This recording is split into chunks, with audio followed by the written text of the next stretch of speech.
welcome to a brand new episode of the Geek Buddies! Hey! We're coming to you for the second time earlier in the week because, of course, this is a holiday week, and we will have Thanksgiving this weekend, Thursday and Friday.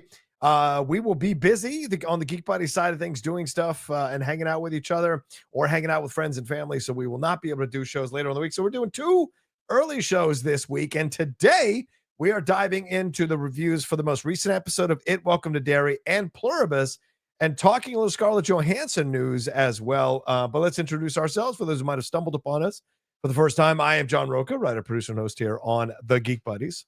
And this is Shannon McClung. I'm an animation writer, a television actor, and a feature film actor. There's probably a more concise way to say that. I gotta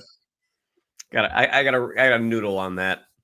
And the former SAG, what is it? The former SAG Award, now Actor Award goes to. Yeah, exactly. Anna McClung possibly down the road. Yeah, exciting stuff. And when Shannon can talk about it, we all want to hear about it for sure. So hopefully he will be released from the cage to be able to talk about it soon, because we want to hear about all the stuff that's going on. But we are here to talk about, as I said, the reviews and getting into this story. Shannon, let's not waste any time here as we're on the precipice of Thanksgiving. We appreciate everybody hanging out with us and talking with us about the stuff that we got going on here. But let's get into the first story here. I want to make sure that we get to this in the right frame of mind. Sorry, I've got my things here that I've got to upload for a second. So why don't you kvetch for a second? Sorry about that. I put this up different frame. Yeah, go ahead. So I can talk about the differences between television production and film production based off of my very limited experience right now. Television production, yes. It is a runaway train. Like everything is just moving fast. We gotta go. Yeah. My brief experience with big budget movie making, that is not the case here. It moves at a glacial pace. Wow. Like they talk about, movies kind of having all the money in the world. Yeah. There is I don't want to say a lack of urgency, but sure. In terms of making your day is a very big thing in making television. Making your day is like you have these scenes planned out that you need to shoot. If you don't make something on your day, that gets pushed to the next day, and that makes your schedule. So I've never been on a television set one time where they didn't make their day. To my knowledge, this movie has not made a day once, and nobody's batting an eye. So again, I am brand new in this world, so it is very exciting. All right, as I said, can't wait to talk about it with Shannon for sure. But let's get into the story now that everything's loaded here. Let's drop in first. Let's talk about this. Scarlett Johansson. This is kind of an interesting story, Shannon. When you look at this thing, Scarlett Johansson is set to lead Mike Flanagan's approach to The Exorcist. This was reported today on Deadline.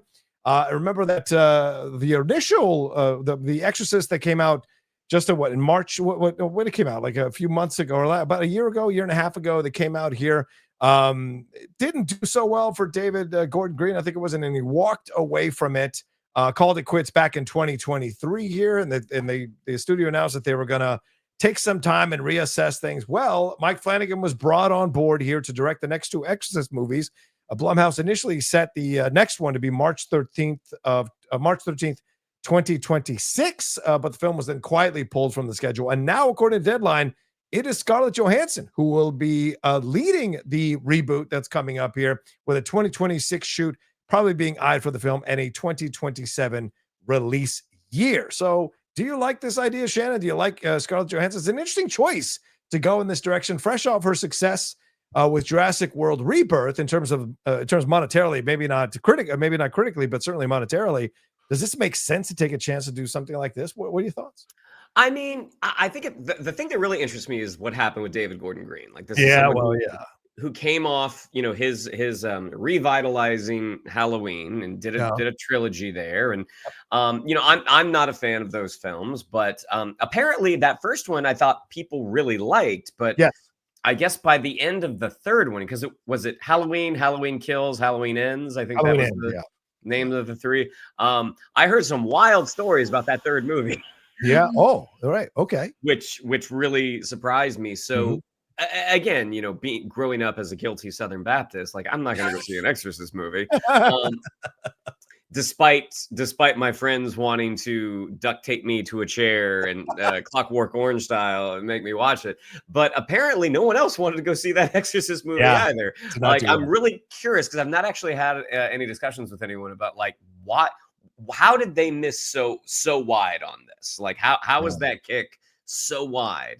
But knowing that I think Blumhouse has the rights and they owe Universal 2 more movies. Yep. I mean, Mike Flanagan in the world of horror seems to be incredibly hot. Yeah. So him being attached to it, absolutely. And I think people are excited to work with him. So, getting someone like Scarlett Johansson to kind of sign on for this, I mean, it makes sense. And I think it obviously gives that project a pretty strong shot in the arm. Yeah.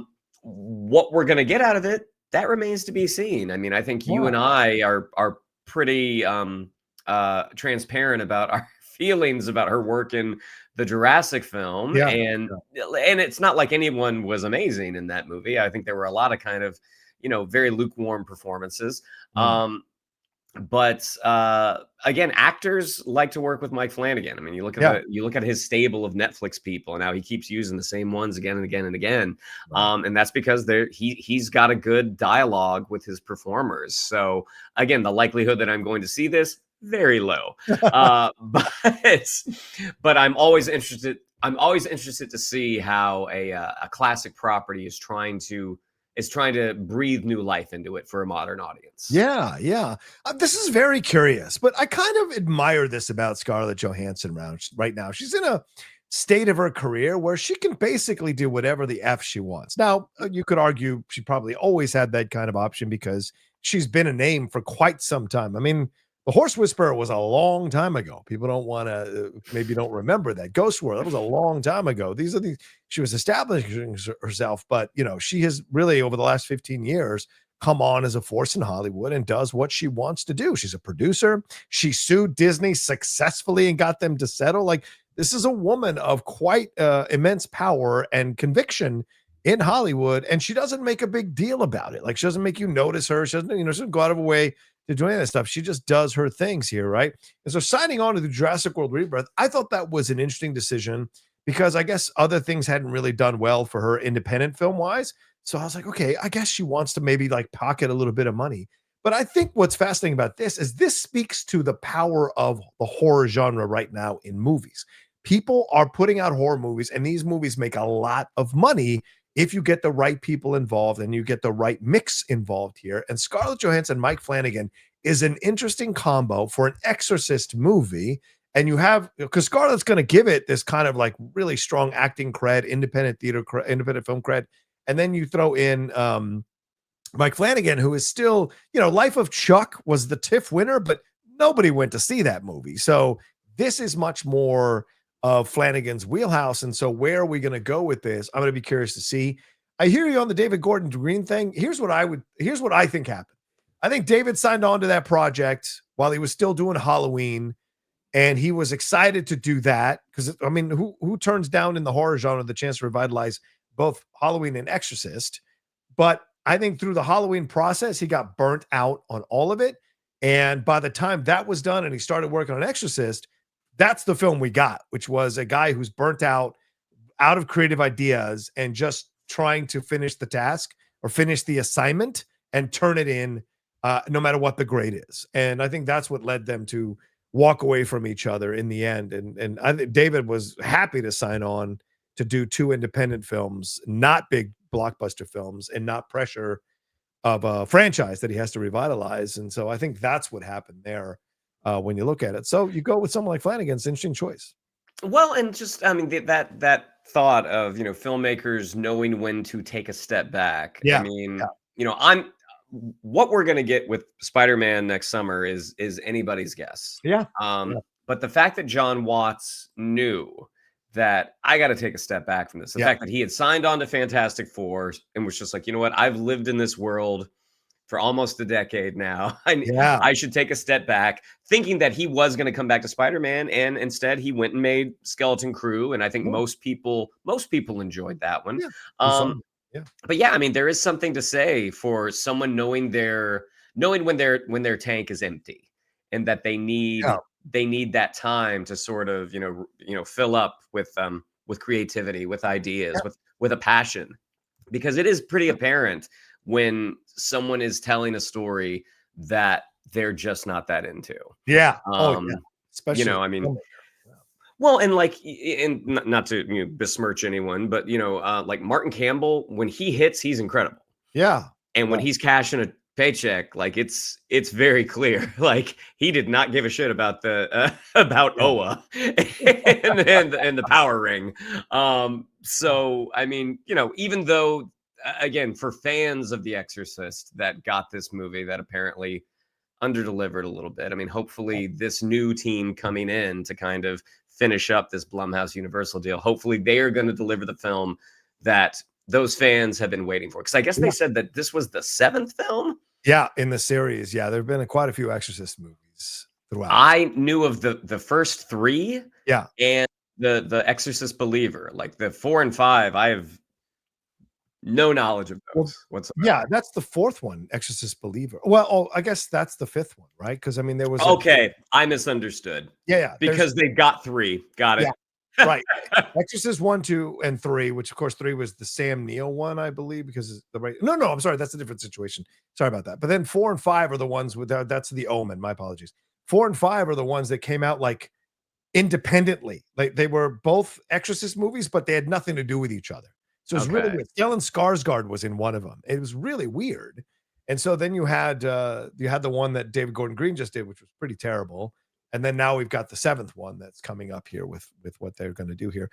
But again, I just like that this is such an out of the box choice for Scarlett, and I kind of dig it. Like she's wanting to explore and try a new genre. Let's see how I do in horror. Let's see if I can make some money doing this. She's just directed her first film, Eleanor the Great, that's out for people to see, or going to be on VOD soon. And so she's constantly challenging herself. And I kind of appreciate that when you look at an artist, because she doesn't have to. And I think that's what makes it even more impressive as well. Yeah. I mean, you saw the work that she did in like Jojo Rabbit. And, yes, I certainly really enjoyed that movie. I think people look back on it now might have a different point of view. But I mean, I thought she did a really nice job. But yeah, I mean, when you have been in the most successful franchise in the history of cinema. Yeah. And it's kind of like you can literally do whatever you want right now. And trying different things. I mean, I'm with you. I mean, I envy that sort of artistic courage to be like, you know what? I've never done this. Let's see what happens. Yeah. And I want to, and I wonder what the story is going to be. Because as you said, Flanagan has quite a good reputation doing stuff on TV. He's done a few films, but what is the Exorcist? What is the story that he's going to crack for this is going to be interesting to see. The devil and hell stuff, and certainly nowadays, nowadays, Shannon, the Christianity. I'm trying to say Christianity. Christianity has become a big deal. We see that more and more. We've got Mel Gibson's resurrection film coming from Passion of the Christ. We see that studios are starting to put more money into faith movies. So the idea of heaven and hell, and certainly in our political rhetoric, we hear conversations about heaven and hell all the time. So it's come back in a very strong way: spirituality, religion, the devil, Satan, all that stuff. So it seems natural now is a perfect time to make an Exorcist movie that plays with that kind of stuff. And it'll be curious to see how Scarlett explores that herself. Perfect time for some audience members. Yeah, well, fair point. Not everyone, and it's okay if you don't want to watch it. It's okay. Totally true. Well, speaking of scary things, let's move on to our review of Welcome to Derry, episode 5 here at 29 Neibolt Street. Of course, where we left off, Shannon, we had a lot of information about we ended up at the house at the end of the last episode, and we saw Halloran getting the information there from the young indigenous person there. And we pick up with the episode of him reacting to it, the foam coming out of his mouth, and him that we figured out where it is. We're going to go down into the tunnels. Leroy goes down into the tunnels as well with his best friend there. And the kids end up down in the tunnel. So everything ends up in the tunnels. The kids are altered by taking their Lily's mom's drugs, those Bezos, whatever those things are. And then you have a benzamine. Was it benz? I forget what they took, but it was something. And then you have Pennywise the Clown making his appearance. And finally in the show, people being excited to see all of this. But we also see Halloran struggling with a lockbox, something out of Pulp Fiction, with his granddad coming after him. And we see the return of Teddy in this episode as well. And sadly, we have the loss of the best friend of Leroy there in a stunning moment where he kills him to protect, in essence, to thinking he's going to shoot his son, and his best friend sacrificed himself for his son. So your thoughts on this? We also had Shaw being confronted by Rose about what's going on down there and what he's using, why him trying to capture this. And we find out that Hank, of all people, has been having his time there with Ingrid, Madeline Stowe's character. So a lot was revealed in this episode. Your thoughts, Shannon, on this episode? So I think the little boy that came back, I think that's Maddie. I think Teddy. Sorry, Maddie. Sorry. Teddy's Maddie. one that died. Right. Teddy and Phil. But when we get to meet Maddie again, who looks like he has been in a sewer for God knows how long. He certainly has lost all of his color. He lets his friends know that Teddy's still alive. He's down there. This show, I mean, when you get this many episodes into a series, you start to get a broader sense of the story that the filmmakers wanted to tell. Yeah. And the idea of a pitch of the military trying to go in and use the entity, Pennywise as a weapon. The fact that James Remar talks about dropping Pennywise in Korea, like all the GIs they wouldn't have lost if they could have just dropped this thing in there.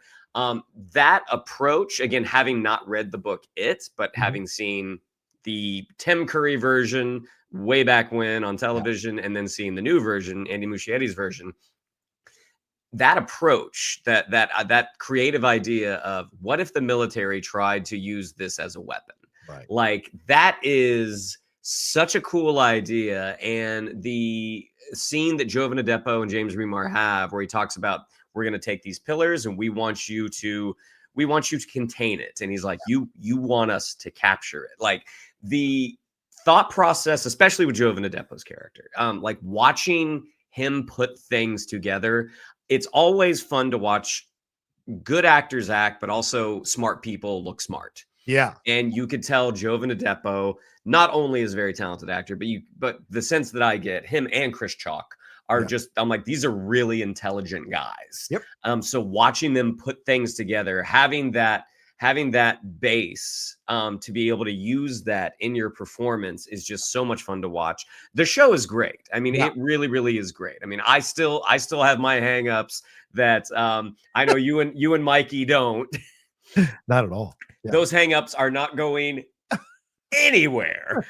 But again, the work that some of the other kids have, it takes away the sting, but it also highlights the difference in their performances. Yeah.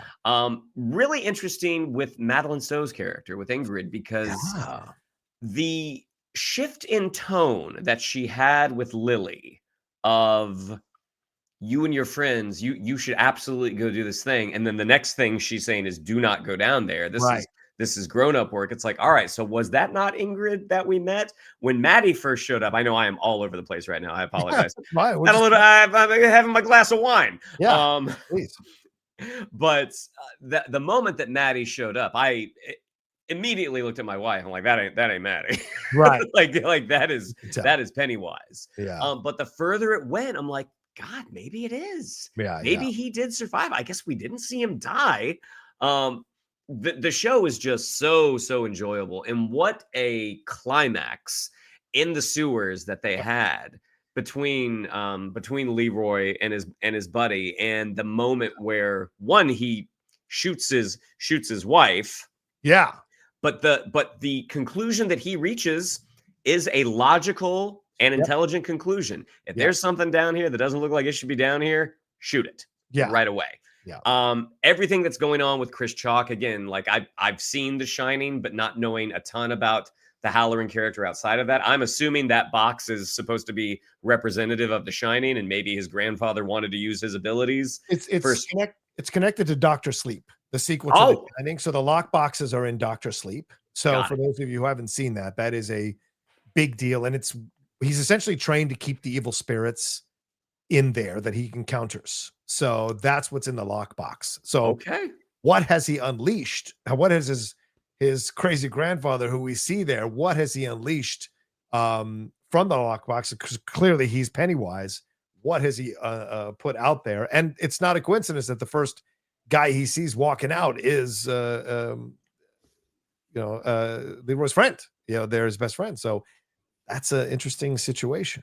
Yeah, it's such an enjoyable show. I mean, I don't always love the visual effects horror, that moment where the soldiers do that sort of CG Uncle Sam saying, I want you. Like, I love the idea of it. Right. Again, visual effects, CG scares are not always that impactful for me. I think the world of makeup artists can do some create some terrifying things. And I feel like that's the one kind of ding I would have given it, is all of the instincts, all of the scares are there. But the moment that it is sort of a CG creation, going all the way back to the mutant baby, I'm like, I wish you would have found a practical way to do this, because that, for me personally, is so much more frightening. But across the board, Johnny, I am just so enjoying this show, and like having that meeting of the indigenous folks who they're talking about the different cycles that have already happened, and thinking, if the show, I'm assuming the show is doing well, but thinking that we are going to see the things that they're talking about eventually is very exciting. Yeah, I thought this was a good episode. I really liked it. And I think they delayed Pennywise up until the right moment. Like when Maddie, when he bursts out of Maddie, I'm with you. I knew immediately that wasn't Maddie. But then again, just like you, I was like, well, maybe it is Maddie, because he's like guiding them down there and he's saying, guys, we got to stick together. And in my head, I'm like, well, either this guy is for real or he's leading these kids into a dangerous place on purpose. I had that thought too. Right. And it's a great mind fuck that you had Lily deliver this rousing speech about being an anchor or being a lifeboat or an anchor. Right. And you're like, absolutely. We are lifeboats. We care about our friends. We're going to go get our friends. Oh, you suckers. I love that as a twist, because that's how life can be sometimes. And especially for a kid, you can feel inspired to do something, but life sometimes comes in and kicks you in the nuts. And I love that as a twist in the tunnels, because Maddie becomes a guy. And then when Pennywise pops out and says what he says to the kids, it is such a great thing. I agree with you on the Uncle Sam. It was kind of weird. I think there's a little bit of symbolism there. Uncle Sam uses soldiers for their own needs and eats them up and spits them out. It could go symbolism there, but I agree with you. It's kind of fun moment, but the CGI isn't as strong. It's much more stronger when he was coming for Lily. And that little that artifact in the water, which I thought was a great plant. I thought that was a great plant. I didn't see it coming, and then when it happened, I'm like, "Oh, that's so good." It wasn't forced. You couldn't see it. You didn't sense that was going to happen, and so when it did, it was great because they've killed kids, and so the fact that they've killed kids already, and we see their dead bodies, possibly maybe Pennywise messing with their minds, see their dead bodies floating in the water. It shows you these kids are really dead, and they did die. So Lily dying is a possibility, because of how they started the series. So I was in my head going, oh, damn, they're going to kill Lily. What's next? But no, it's that artifact thing, which I think is great as well. But the Halloran stuff, that's the stuff that is really scary. Of all the stuff you're seeing, even Pennywise, what does Halloran possess? And the fact that him and his grandmother were communicating when he was alive, they had that together. They had that gift together, and of course the jealous grandfather. And by the way, that's how it is in the books. He's also sexually abusive to young Dick as well. So there's a lot there with Halloran and seeing his grandfather and all of that. So Pennywise is using exactly how to mess with him. And then Charlotte with Leroy and Charlotte, seeing the vision of Charlotte there, shooting her in the head twice and having it come back to life and scroll through the water. But that moment where he almost kills his son, Shannon, that is devastating. And he would have killed his son 100%. He had the rifle aimed and he pulled the trigger. And so that is how messed up. So we were saying, remember a couple episodes ago, Halloran even said, like, you're a guy who doesn't see fear. I don't want to mess with you. I don't want to fuck with you. And we're all thinking, oh, he's going to be the hero to confront Pennywise and not be afraid. He got mind fucked. And so Pennywise is that powerful. And I also think the fact that Pennywise is venturing out into the world to the point where it can be Maddie comfortably sitting with the kids in their hiding place and lead them into the sewers, that's dangerous. And I don't even know if at the end, I don't even know if this is Pennywise or if this is Halloran's vision of that he can see dead people now walking amongst the earth of their souls or whatever. I don't know what that is, but Pennywise can clearly venture out of that area. And so that's going to be interesting to see how that plays itself out as we get further into the show as well. Well, I mean, Pennywise was basically his grandfather. Like that moment that eye had, it's like, oh, okay, so this is Pennywise is inside this guy's mind, kind of combing through the files, essentially. Yeah, the world that is set up, again, because I don't have that base layer of knowledge from the book. So Pennywise can't get past the pillars, but the pillars are basically around the town. The entire Derry is literally inside the pillars. Yeah. So he can go anywhere inside the town, but he travels through the sewers because that's the way that I guess he can get around without being seen. I mean, Bill Skarsgård, when he is in that makeup, he is just so he's so captivating. But he's also so terrifying. Like I have been. For someone that doesn't, again, enjoy horror movies traditionally, like I do like it. Like I do think the character of Pennywise is so endlessly watchable. And that's another reason that some of the CG scares that we get, I'm like, God, put Bill Skarsgård in more makeup. Like that's the thing that is like, dress him up as a demented Uncle Sam. That scare will 100% work. But the show overall, I mean, again, getting a picture of that broader story that they're telling, it's like, my God, this is just so enjoyable. Even if I do have some qualms here and there. I think the military thing that you brought up is interesting too, because I've seen some people kind of ding the show a little bit in their reviews for, oh, it's the military. We've seen it's 1950s. Of course, they're going to want to find a way to corral this thing and use it as a weapon. And it's the same arguments people defend when it comes to using the atomic bomb in Nagasaki and Hiroshima, is that, well, we saved a lot of lives by dropping the bomb and killing these people, right? And so Shaw is like, well, if we used this entity, we could have saved a lot of GIs. This is the fallacy that a lot of military people tell themselves when it comes to using force, brute force. And they somehow seem to ignore the collateral damage and the innocent lives that do get killed in order to save these other lives. And so it's an interesting conundrum when you look at how people portray something like this. And I love Rose saying to him, wait, you want to put a leash on this thing? You're not going to be able to control this thing. What is wrong with you? Right. It reminds me of the old Eddie Murphy joke where he used to say, like, the reason black people aren't in horror films is because they leave immediately when shit's going down, but white people want to figure out what the hell's going on. And Shaw essentially is that kind of thing. He wants to find a way to control this entity, thinking he can control this entity. And I think that's a fascinating approach to it all, because seeing what goes down in the sewers and we still don't know what happened. Was it Talia? What's his name? The kid who was the grand Taniel.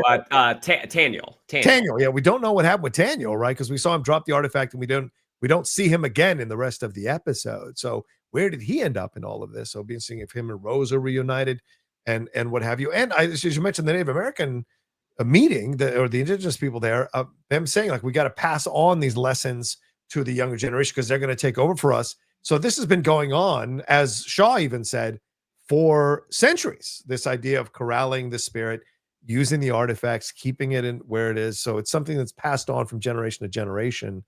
And I love that thing they threw in there, because a lot of the fun jabs that have been lobbed at Stephen King over the years for his books is like, how can all of this stuff happen in one town in Derry? And well, him saying that Pennywise sheds his essentially his essence into the water is why people are kind of nuts in Derry and stuff's happened there all the time. So I thought that was a genius explanation, to be honest.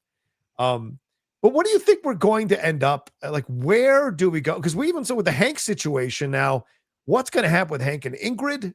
Are they going to what's that going to lead to? And we saw the Shawshank references. What do you think this is all going to end up in with Hank and Ingrid? I have no idea, because this is the first confirmation that we've got that Ingrid is with Stan, right? Yeah. Because I know we met him earlier in the season. I have no idea, but knowing how how Pennywise has been victorious throughout the years, it doesn't seem like it's going to end anywhere good, because it seems like a lot of good stuff doesn't happen in Derry. And a lot of people think she's the granddaughter of the guy whose appearance takes over. That's what you were saying last week. And based off of the coming, the trailer for the next episode, we did get, I think we got a look at Bill Skarsgård as the original kind of like circus owner. Yeah. But we also got a peek at what it looked like, a young woman dressing up as a clown that would maybe be the inspiration for what it did. Yeah. And people are speculating. I think in one of the reviews I was reading that they think Ingrid is the character in It, chapter 1 and 2. I can't remember. Yeah, Mrs. Kirsch. A lot of people think that she is Mrs. Kirsch, the old woman that Beverly encounters when she returns to Derry as an adult. Mrs. Kirsch is not a real person, but a manifestation of Pennywise. So is she who she is, and then eventually becomes a manifestation of Pennywise? That will be curious to see, because I don't think she's that right now. So what happens? Because remember, she told, as you said earlier, Shannon, she tells Lily not to go down there, that it's not worth her losing her soul as well. This is, as you said, adult work. So I don't think she'd be trying to keep her out of the tunnels if she's Pennywise right now. So seeing what happens. Yeah. And Lily, when she said like, this is grown up business, promise me you're not going to go down there, Lily did give her a look. Now, maybe maybe this is confirmation bias. Like, I'm looking for something that I want to see. Right. But what it appeared to be was, it registered with Lily like, well, that's not what you said before. Right. Yeah. This feels like two different people giving me advice. Yeah.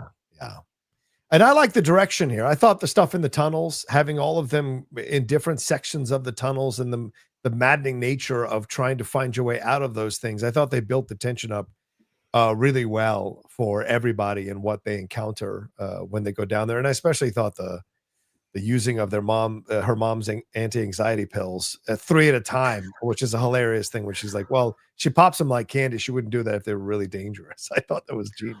Well, that was the one thing that I thought was interesting, was I was like, those pills wore off fast. Oh, well, yeah. Well, I mean, if Pennywise the clown looks at you, it might wear off really fast, I think. But I also wondered if Pennywise, as Maddie, was kind of taking his time, like, let me wait for this stuff to wear off before I go full psycho clown and spring the trap and feed on their fear. I need them to be aware, cognizant. Right, a great point. What about go ahead, finish it. Oh, no. I was just going to talk about that transition from Maddie into Pennywise, how it looked like Maddie's head is like splitting open as Pennywise is kind of climbing out. And the second time I watched the show, I put on the subtitles, and the lyrics to the song that he was singing as he was kind of going in a circle, absolutely horrifying. Absolutely horrifying. Very much so. What about Marge coming down to join the group? Shannon, you like her as an actress? She is coming in now. She joined the group. She's holding hands with the young kid. She's apologizing to Lily. Seems like she's turned the corner because of what happened to her last episode. Somehow they let Lily visit her, which I thought was really funny. But like, what do you think of her joining the crew now as a part of all of this? Do you believe her, or are you suspicious like Rosie is about her? No, not at all. Not at all. She wanting to be part of the cool kids, like she knew how she was behaving wasn't right. Right. That she was conflicted. Yeah, absolutely. Like, she was conflicted because she wanted to be with the cool kids, but at the same time, she knew like, this is my real friend over here, but I really want to be popular and everything that a kid does. But I think the young performer playing Marge is wonderful, and I've never heard the term patty cake, spoken with such venom as it was with Ronnie. She's like, help from a patty cake in the former ex patty cake. I thought she was great. Yeah. And that was one of those things like when the crowd kind of came in the last episode of the school and they saw Oh, Lily yeah. kind of standing above her. I'm like, Yeah. we didn't really see how that kind of played out. Like we can put it together, but it's like I feel like there would have been a little bit of an investigation to be like, hey, you're on top of this girl who is bleeding. What Yeah. happened? But no, I think she's really, really good. And knowing that Pennywise has now affected her as well, like Yeah. that totally makes sense that she would be a part of this group now. Yeah, I think and I think this is going to the stuff with Shaw is going to lead to an interesting place because he has that line near the end of the episode where him and Leroy are talking, and Leroy's kind of fudging the details of his buddy's death a little bit to save himself. But Shaw is saying these people, they will answer for what they let us into.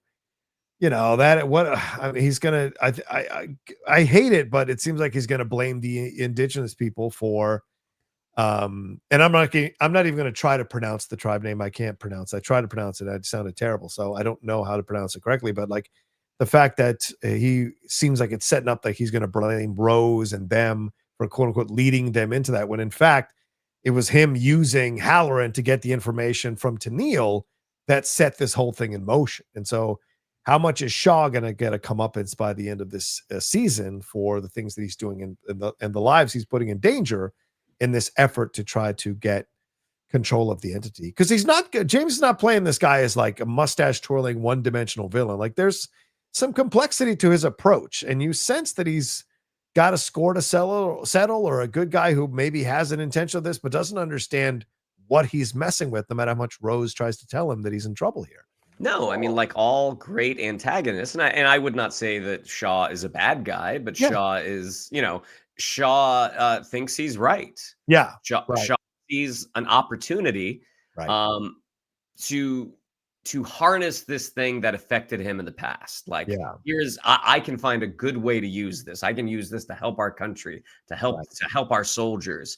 Not appreciating the fact that he is in way over his head and trying to use Rose and her people's knowledge to achieve his goal while not listening to what they're saying at the same time, saying that what you want is not achievable. This can't, all we can do is contain. You will never be able to use this thing. I think it's fascinating. Also, one last thing we wrap up this review and move on to our next review, Shannon, is that Charlotte, when she goes to that transfer of Hank to Shawshank Prison, that guy that is the father of Phil and Susie, who died, pushes through the barricade and almost kills Hank. He shoots the bullet. He almost kills Hank. And in all the confusion, Charlotte looks up and she sees a police officer behind the window who has the buck teeth and smile of Pennywise waving. So is Charlotte now having, and Leroy explains to her what Shaw tells him about the situation. So she seems to be okay with it when they move to this location to be within the, or right outside the pillars. Like there is more. So now Charlotte is even seeing visions of Pennywise. So how is that going to play itself out? I wonder in the next few episodes, because now all three of them have been exposed to Pennywise in the family. Well, I mean, when you think of the things that a Black woman might be afraid of back in, the early 60s, sweaty white cop with a billy club and an axe to grind, that certainly seems like it would be on the list. Right. Yeah, that actor, he really has Vincent D'Onofrio energy. But for a second, I wasn't sure. I'm like, is that Pennywise, or is this just a guy who's had sort of the Pennywise infected water and just seems like a bit of a sadist? Like this, he's a prison guard because he gets to beat up on people and there's no recourse for it. But yeah, I mean, it seems like whatever the season is building to, it feels like the Hanlon family is going to be very affected by the end of it. Yeah. Even Will, who sneaks out now to get involved in all this stuff, where's that going to lead itself to? And when will he be exposed to his own powers? I think is going to be curious to see as we go along. All right. Any final words on this, man, or shall we move on to our next review?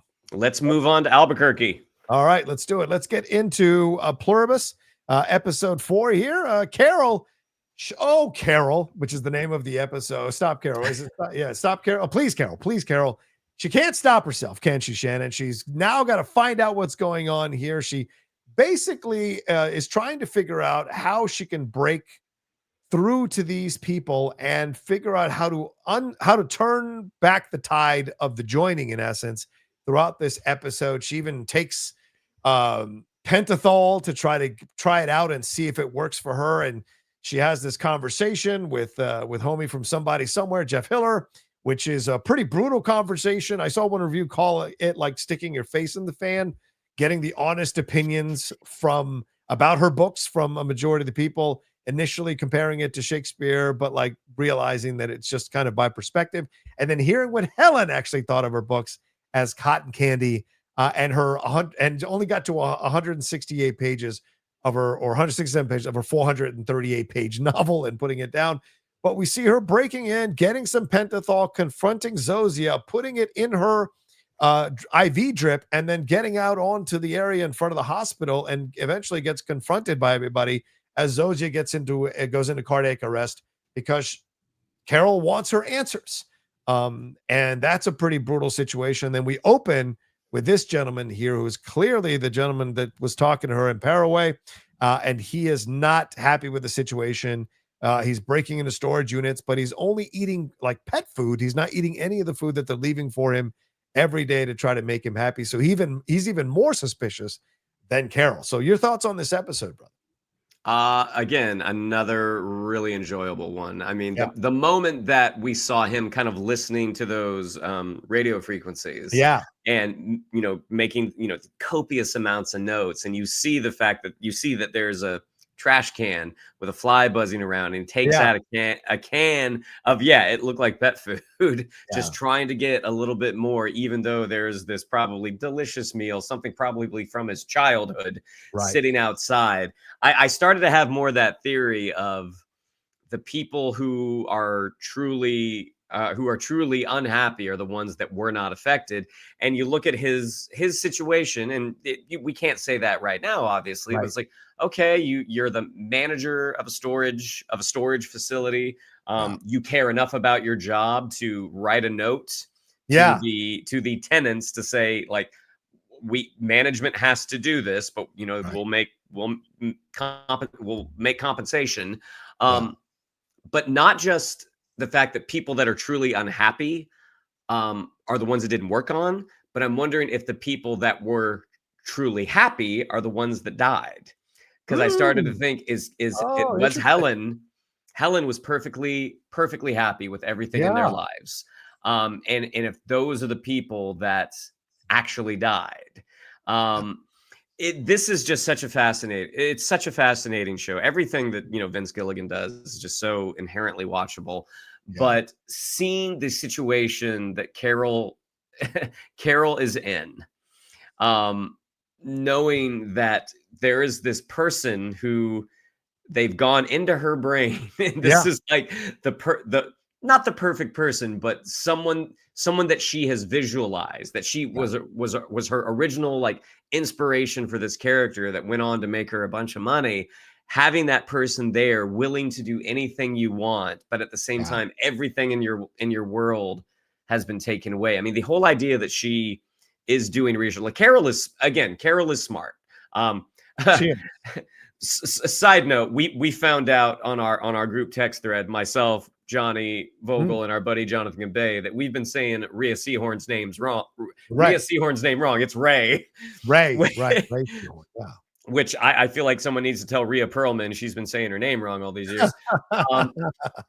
But just again, another intelligent person. Like, watching intelligent people figure things out is always so entertaining to me.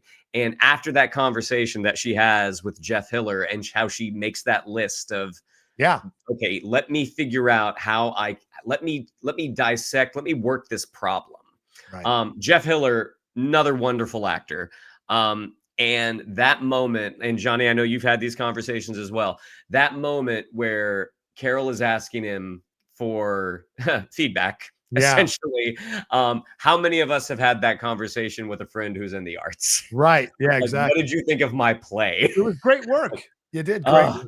Yeah, the cop out. You did great work. You've memorized a lot of lines up there. Uh,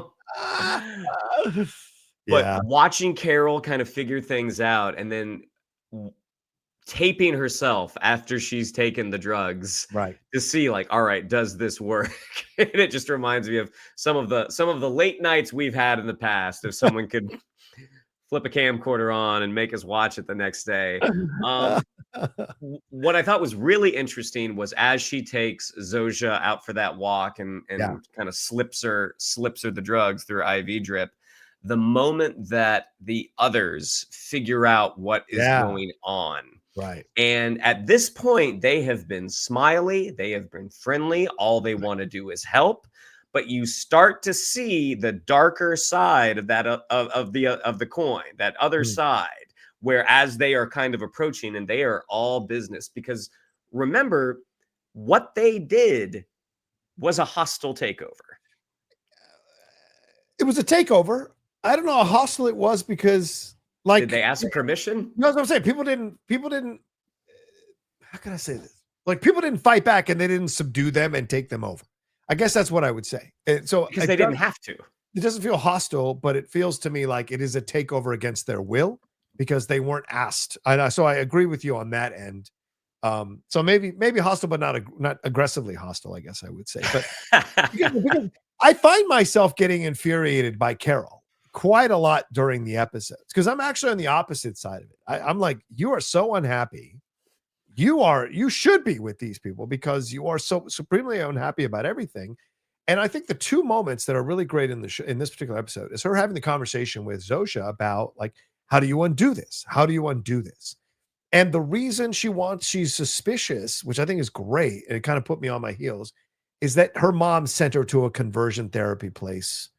And she had the worst experience, and these people were terrible, and they all smiled and said all the nice things to her that Carol says Zosha and all these people have been taken over to as well. So there is some real childhood trauma that she is navigating through the behavior of Zosha and others who are trying to, but like it seems like they legitimately have her best interest, and they say like we accept everybody exactly as they are and all of that. So Carol, in a way, is kind of becoming the anti-version of this. She's trying to turn this around without asking the permission of these people if they're happy being part of a collective, being part of a hive, if they feel satisfied that they don't have to worry about money or worry about, all this other stuff. So it's an interesting conversation to have with yourself when you're watching the show.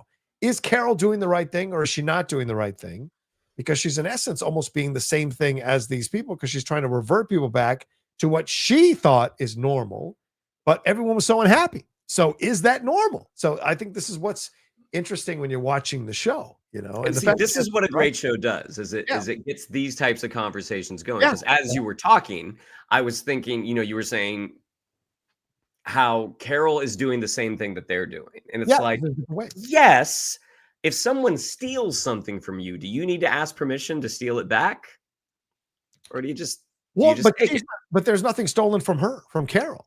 Her her life, her existence. Helen's not going to come back to life. And so that's a done deal. And she clearly had no other friends because she's kind of not been concerned about anybody else and not mention anyone else. So her whole life was basically Helen, and Helen died. So Helen's not coming back. And Helen's only alive through the memories that this hive has, right? Which is both good and bad clearly for Carol in that way, because she got to the brutal truth about her books from the hive, from the collective, which is interesting. But right, but what is the life that she had? She had an unhappy life. She was writing stuff she wasn't good at. She didn't want to write. She makes fun of her fans talking about the woman who crocheted hats without. But when she hears, like, I love that they followed that up by saying, "Well, if it wasn't for your show, she would have in essence killed herself," is what Jeff Hiller's character is implying there. So that's that thing of like Carol only sees herself, and what is the breaking point in all of this? And I think that's challenging about the show. You see a selfish protagonist who is trying to put things back the way they were, where she was supremely unhappy. But you have a collective that is essentially a hive mind, as you said, Shannon, takeover of these people who never had a choice to say yes or no in the situation. So it's tough to see what side you're on in all of this, and which makes it a fascinating show. But even if it does not matter that her life was unhappy, it was hers. And Sure. they're saying we accept everybody. Well, you do until I'm forced to join this thing that I'm telling you I don't want to join. Right. So, and something I'm curious about is what happens? Like, what is the ultimate goal of this hive mind? Like, once they have everybody, then what? Well, it's very cult-like, right? And that's the other moment is the conversation that Zosha says to her, like, well, we know what it's like to be you. You don't know what it's like to be us. And so we kind of have a leg up in this debate by saying to you, this is the better way to exist because we've been you and we're enjoying this. But is that really the collective's overall thought? Or is that something that's been instilled in the ones who are left and they were susceptible to this takeover and weren't killed, and so they all think the same? And so it's an interesting, again, but because Carol doesn't know what it's like to be them, and she doesn't know that if she became them, if she became happy, that could be an interesting twist as well. So I like that. There's a lot of challenges in every one of these interactions, intellectual challenges in every one of these interactions, Yeah, it is a fascinating show to watch. Just because one, it gets conversations like this going. But also just because it's funny. Like, it's funny, it's heartbreaking. It's so unique. Like, there's just nothing out there like this right now. Yeah, and also, two different perspectives. Like, you saw this as threatening, and I saw this as them being concerned for Zosha, so they came over and were crying because Carol tells them to step back, and they all step back at once. They ask permission to save Zosha at the end, and so I didn't see it as threatening. But the way you describe it, I can understand it. Being surrounded by these people who are all of the same mind, even though they made no threatening gestures towards her, the idea of it can be threatening for sure. So yeah, it can seem threatening. So I like that.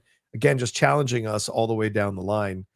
And I love the mayor. You said the funny thing. I love the mayor exchange. That was so funny, man. It's those little things that. So where do you think we're going, though, man? Where do you think we're going with this? Do you have any possible theories or possibilities you think will happen in the next few episodes with this? The only theories that I have are the ones you've heard. In that it's the unhappy people, the truly unhappy people that it didn't work, and it's the happy people that died. That's interesting. I hadn't thought of that one, but I kind of now want to put that in my brain a little bit and think about it as I go forward watching the episodes. What about this one last thing before we wrap up? What about Manusos? He was questioning, and this is, by the way, actor Carlos Manuel Vesga, who does a really good job as this character here with the 10-minute opening, almost nonverbal, the whole thing. He now is on Carol's side because Carol cussed him out. And he knows, like, well, it's not taken over because Carol's not taken over because Carol was able to come back at him in a strong way. And he writes down esterca. And terca is Spanish slang for bothersome person. Is persistent.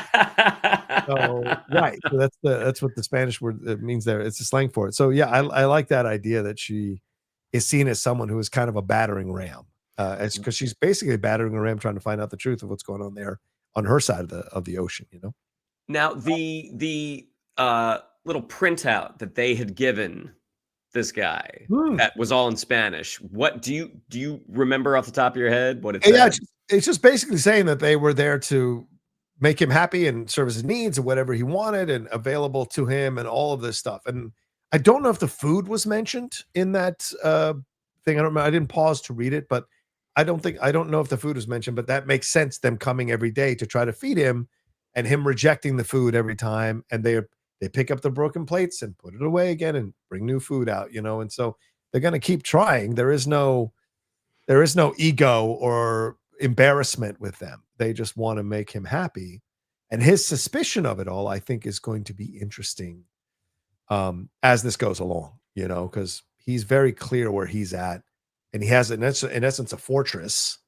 And so when he ventures out of the fortress, when him and Carol, I assume, will build a connection, will they be together in this? Because he is persistent in the radio frequency and she's persistent with the whiteboard, like figuring things out. using the drugs, all of that stuff. So them as a combo is going to be interesting because they both seem like pretty hotheads as well. I think they are absolutely going to Batman and Robin this situation. Yeah, I can see that. All right, well, there you go. That's our spoiler review for the latest episode of the Pluribus, episode 5. Please, Carol, we appreciate you all watching or listening to us, especially as you head into your holiday weekend. Thank you all so much. We appreciate it. Please take care of yourselves. Please be safe out there. Thanksgiving can be hairy, especially people drink, people get on the road. So please take care of yourselves. Shannon, what do we have to tell the fine folks who are listening or watching us right now? Yes, if you'd like to follow us on social media, on Twitter, it's at geek_buddies. On Instagram, at _geek_buddies. If you'd like to follow me on social media, on Twitter, it's at Shannon_McClung. On Instagram, at Shannon the Geek Buddy. If you would like to follow the absent Mr. Vogel, it is at MKToon. If you would like to follow the always present Mr. Roca, it is at The Roca Says. Yes, and thanks to everybody for hanging out with us again. Take care of yourselves. Be well, and we'll talk to you next time with another brand new episode here of the Geek Buddies! Hey!